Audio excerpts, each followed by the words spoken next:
Selamat pagi Bu, terima kasih sudah diberi kesempatan untuk wawancara dengan hari ini. Mohon mengganggu waktunya sebentar. Ini ada tugas saya dari ICDB, demonstrasi kontekstual modul 3.1. Ini tujuannya saya mengadakan ini untuk mengambil keputusan dari masalah yang dihadapi. Di peneliti saya mau mengajukan beberapa pertanyaan yang dihadapi untuk kasus-kasus selama ini yang di sekolah.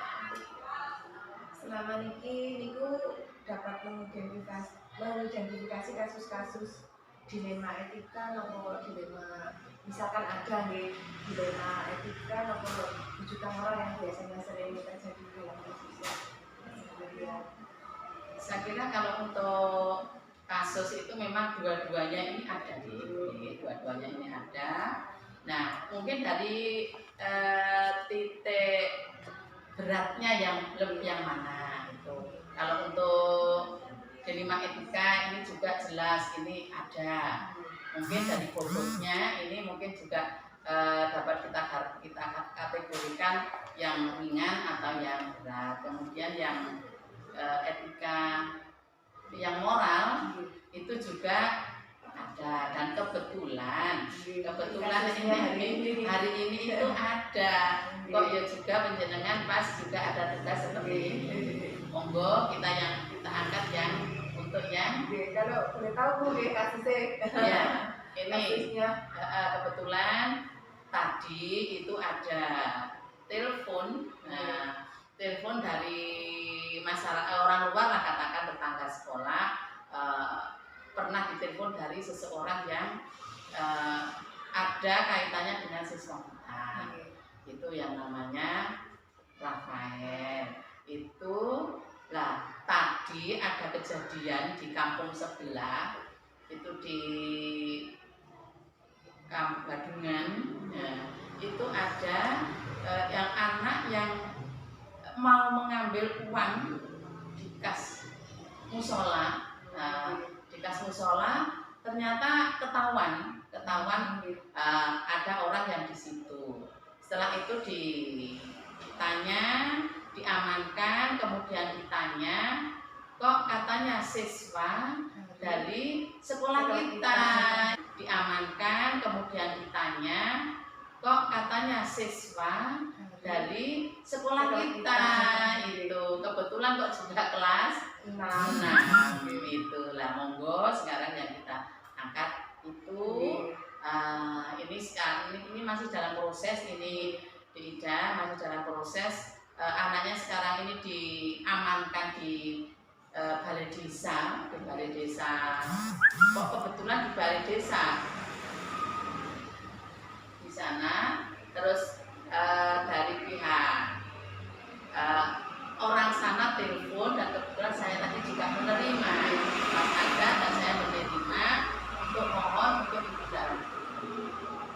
Kalau mungkin nopon itu ada kasus seperti itu nih, pengambilan keputusan dengan kepala sekolah, terutama untuk kasus-kasus yang penting itu yang sama-sama kan kita nih sebagai guru juga, terus sebagai yang mengandung nilai kebajikannya kan, gitu. Keputusan yang harus kita ambil untuk anak kita, contohnya yang tadi ada kejadian itu kan, anak kita itu kan sekarang kebetulan kelas 6, tentu kita tidak serta-merta untuk anak ini kita keluarkan atau tidak langsung kita ultimatum yang seperti apa, tapi kita lihat dulu permasalahannya itu seperti apa. Mungkin ada prosedur yang harus dilaksanakan oleh Bu. Prosedur apa saja? Mungkin yang pertama ini kan anak ditanya dulu, setelah ini keluar dari, artinya sudah pulang dari balai desa itu, anak kita panggil, kita tanya ada permasalahan apa, kok sampai anak ini berani untuk mengambil atau mau mencuri uang. Mungkin itu ya. Setelah itu kita juga perlu, karena kalau di sekolah ini kita sebagai orang tua, tapi kalau di rumah itu adalah orang tua kandungnya, maka kita juga perlu koordinasi dengan orang tua. Dari hal-hal tersebut itu mungkin keputusan yang lebih efektif untuk kasus-kasus dilema etika itu ribut Ya. untuk ke anaknya sendiri. Ke anaknya sendiri mungkin dinasihati. Dinasihati supaya tidak terulang lagi kejadian-kejadian tersebut dengan diberikan ya paling tidak itu yang berkaitan dengan keagamaan, bahwa ke anaknya sendiri mungkin dinasihati. Dinasihati supaya tidak terulang lagi kejadian-kejadian tersebut dengan diberikan ya paling tidak itu yang berkaitan dengan keagamaan, bahwa kelakuan seperti itu adalah kurang baik, dosa. Kalau memang punya keinginan ya memang harus terbuka kepada orang tua. Kalau memang belum punya uang, katakan untuk mau kepingin beli HP katakan itu anaknya, karena memang sekarang ini di lembaga pun sekolah pun itu membutuhkan seperti itu. Jangan sampai salah langkah. Nah, seperti itu kan mungkin ada tantangan untuk mengambil keputusan itu dalam problem seperti ini. Kan kita punya dilema nih, tantangannya seperti apa? Ya tantangannya kita seperti itu, misalnya kalau kita kan koordinasi dengan orang tua. Orang tua seperti apa? Mampu nggak kalau memang anak tersebut itu membutuhkan HP, nah, mampu tidak orang tua. Lah kalau memang tidak mampu ataupun hanya punya uang sebagian yang bisa untuk membelikan ini, ya kita sebagai guru, sebagai kepala sekolah, dan kita perlu ini dimusyawarahkan dengan teman-teman yang lain. Mungkin ini kan barusan ya, baru sekali ini kejadian seperti itu. Hari ini mungkin kita bisa menentukan jadwal kapan untuk menyelesaikannya untuk masalah ini tentu. Ya, kalau untuk jadwal, kalau dengan prosedur tadi, kita kan misalnya setelah kita anak sudah pulang dari kampung sebelah itu, mungkin saat itu juga kita saat hari ini juga supaya tidak supaya tidak terlalu lama. Saat ini juga kita hubungan langsung dengan orang tua. Terus kita kumpulkan anak orang, mungkin kalau mengumpulkan itu tidak harus sekarang, mungkin besok itu anak kita panggil, kemudian orang tua keduanya juga kita panggil ke sekolah, kemudian bapak ibu guru mungkin perwakilan dari penjenengan selaku guru kelas 6, saya selaku kepala sekolah, kemudian Pak Guru selaku guru BP-nya itu ya diajak omong bicara dari hati ke hati. Mungkin ada untuk dan orang tua keduanya juga kita panggil ke sekolah, kemudian bapak ibu guru mungkin perwakilan dari penjenengan selaku guru kelas 6, saya selaku kepala sekolah, kemudian Pak Guru selaku guru BP-nya itu ya diajak omong bicara dari hati ke hati. Mungkin ada untuk mempermudahnya, ada orang lain juga, misalkan anggota kepolisian atau perangkat desa yang lain yang untuk membantu kita. Ada untuk sementara kalau memang itu ada kaitannya ya, ada kaitannya hanya khusus untuk di lembaga, mungkin cukup kita. Tetapi kalau itu karena dia itu juga hidup di masyarakat ya, dan kebetulan saat ini kan yang menuntaskan masalah untuk berkunjung ke sana kan ada dari Pak Pamong atau Pak Rayonya. Mungkin itu juga lebih bagus, mungkin perwakilan dari salah satu. Jadi dari segala unsur ini ada. Nah, tadi kan sudah punya kasus itu tadi ya, nah kita sudah. Nah, ini nanti ada pengalaman yang dapat kita petik dari keputusan itu nopo ya. Nah, mungkin dari masalah yang terjadi itu. Ya, mungkin ini merupakan contoh yang kurang baik tadi. Tetapi kita juga harus memperhatikan anak ini kan sudah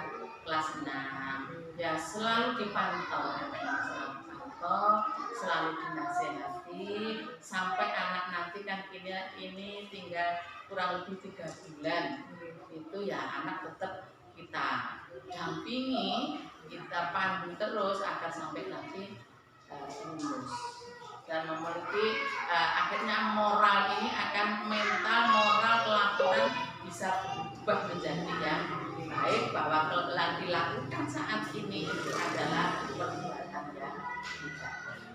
Terima kasih Bu atas wawancaranya. Saya bisa mengambil dari jenengan ilmu-ilmu yang sudah jenengan kasihkan ke saya ini mungkin bisa saya gunakan Untuk kedepannya, mudah-mudahan ini ya monggo nanti kita saling belajar, jenengan karena yang masih junior, nanti kalau sudah menjadi kepala sekolah juga harus bertindak yang arif dan bijaksana. Terima kasih atas waktunya. Tidak apa-apa, selamat dan sukses ya. Assalamualaikum.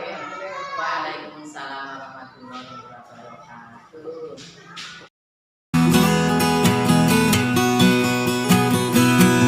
Assalamualaikum warahmatullahi wabarakatuh. Terima kasih Bu Jami ya sudah diberi kesempatan untuk melakukan wawancara pada pagi hari ini.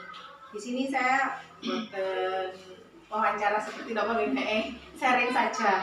Saya ingin tahu, jenengan kan sebagai kepala sekolah TK PGRI 5, cara menyelesaikan masalah atau kasus-kasus yang pernah dialami atau di sekolah ini.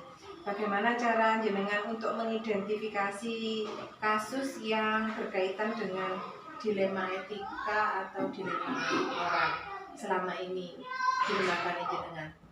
Selama ini kami Dewan Guru berkomitmen kalaupun kita punya masalah di masyarakat atau wali murid yang contohnya kemarin ada siswa dia punya kebutuhan khusus di sekolah lain tidak diterima karena memang berkebutuhan khusus secara moral. Dimasukkan ke sini kami mencoba 2-3 hari dengan anak ini karena memang dari orang tua juga punya kekurangan. Kami coba 2-3 hari, kontrolnya kurang, dari gerak, dari bicara sama sekali tidak ada. Awalnya kami ragu-ragu, bisa ya nggak seperti sekolah di sini.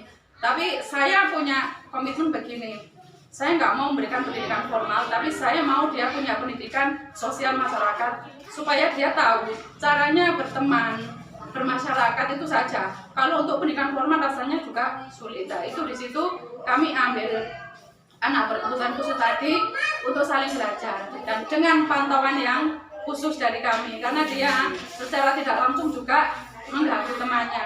Berarti di sini jenengan mengambil 2 keputusan yang mengandung nilai kebajikan nggak ya?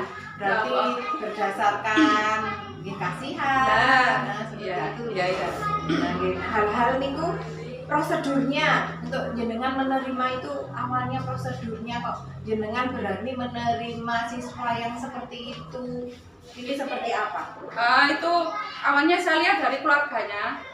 Sebenarnya keluarganya bapaknya normal dan mampu, tapi karena memang dari si anak ini punya kekurangan, nanti kalau dia semakin di rumah dikurung dan disisihkan, dia akan kehilangan masa bahagia di masa kecil seperti ini. Itu saya nggak butuh dia bisa baca tulis, enggak. Saya mau dia bahagia, bisa berkomunikasi dengan baik. Itu saja, Bu. Berarti sekarang anaknya ini apa? Itu awalnya saya lihat dari keluarganya. Sebenarnya keluarganya bapaknya normal dan mampu, tapi karena memang dari si anak ini punya kekurangan, nanti kalau dia semakin di rumah dikurung dan disisihkan, dia akan kehilangan masa bahagia di masa kecil seperti ini. Itu saya nggak butuh dia bisa baca tulis, enggak. Saya mau dia bahagia, bisa berkomunikasi dengan baik. Itu saja, Bu. Berarti sekarang anaknya itu kan memang berkebutuhan khusus dari keluarga yang kurang mampu juga, deh. Nah, berarti hal-hal yang efektif untuk mengambil keputusan untuk dia sekolah di sini itu seperti apa? Saya membebaskan dari semua biaya apapun, tapi fasilitas tetap kami kasih yang sama. Terus untuk ketentuan misalnya di sekolah itu ada gini, ada acara ini, dan kami tidak melibatkan si wali murid karena kami juga tahu dia punya kekurangan, jadi kita bebaskan. Hanya saja misalnya ada bingkisan-bingkisan kita tetap kasih sama seperti yang lain. Kalau seperti itu kan mungkin banyak tantangannya gitu. Ya. Untuk dia masuk ke sini niku tantangannya niku untuk mengambil kasus yang mempunyai dilema etika ngeten iki tantangannya seperti apa? Tantangannya ya perlu kesabaran khusus, perlu pengawasan khusus. Kadang saya juga ngontrol emosi juga susah karena memang anaknya ya kadang kurang kontrol, tapi begitu kita sudah masuk tahap yang 1-2 minggu, dia nggak saya fullkan masuk, itu kita sudah bisa kontrol dia. Dari situ tantangan kami sudah berkurang. Dia mau duduk, pegang pensil aja sudah cukup. Sudah mau sekarang, walaupun hanya dioret-oret sudah bagus. Di situ. Berarti jenengan sudah melakukannya, nggih? Sudah. Melakukannya. Berarti untuk kedepannya itu sudah dari kemarin anaknya masuk sini, berarti jenengan sudah jenengan lakukan. Sudah. Berarti untuk menyelesaikannya itu berarti sesuai dengan jadwal yang jenengan inginkan. Ya, sudah. Terus sekarang itu faktor-faktor yang membantu Anda, yang mempermudah, faktor dari mana saja untuk mengambil keputusan dia bisa sekolah di sini.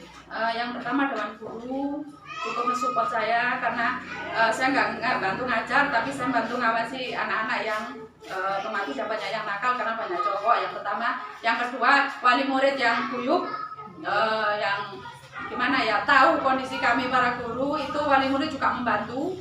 Terus komite juga nakal karena banyak cowok. Yang pertama, yang kedua wali murid yang guyup, yang gimana ya, tahu kondisi kami para guru, itu wali murid juga membantu. Terus komite juga nggak melarang, komite mengawasi, tapi komite juga membantu memberikan support. Biar Bu sekolah di situ walaupun nggak bisa materi, yang penting dia komunikasi bagus, nanti nominal uang dia juga tahu supaya kalau dewasa nggak diakali uang, itu loh tujuan kami. Nah, dari yang sudah jenengan sampaikan tadi, dari pengalaman itu, hal yang bisa dipetik dari keputusan yang diambil selama ini itu apa Bu? Bagi kami, hal yang bisa dipetik itu jangan membeda-bedakan siapapun. Yang mau sekolah ke sini, baik itu orang berada, orang biasa, orang nggak punya, anaknya cacat sekalipun, sekali dia masih bisa bersosialisasi sama anak sebayanya, monggo. Jangan sampai dibeda-bedakan. Kan kita ada rasa loh, anak-anak sekian kan butuh bersenang-senang, butuh berteman, butuh dunianya di sekolah sama belajar. Ini kalau dikurung di rumah atau disisihkan kan kasihan. Jadi di situ saya tekankan, siapapun boleh sekolah di tempat saya, walaupun usianya sudah 7 tahun, saya izinkan, monggo. Terima kasih Bu, sangat menginspirasi sekali. Mungkin itu juga nanti bisa buat pengalaman saya ke depannya. Terima kasih atas waktunya hari ini. Saya mengganggu dengan waktu proses pembelajaran. Jenengan mau untuk wawancara dengan saya. Terima kasih sebelumnya Bu. Assalamualaikum warahmatullahi wabarakatuh.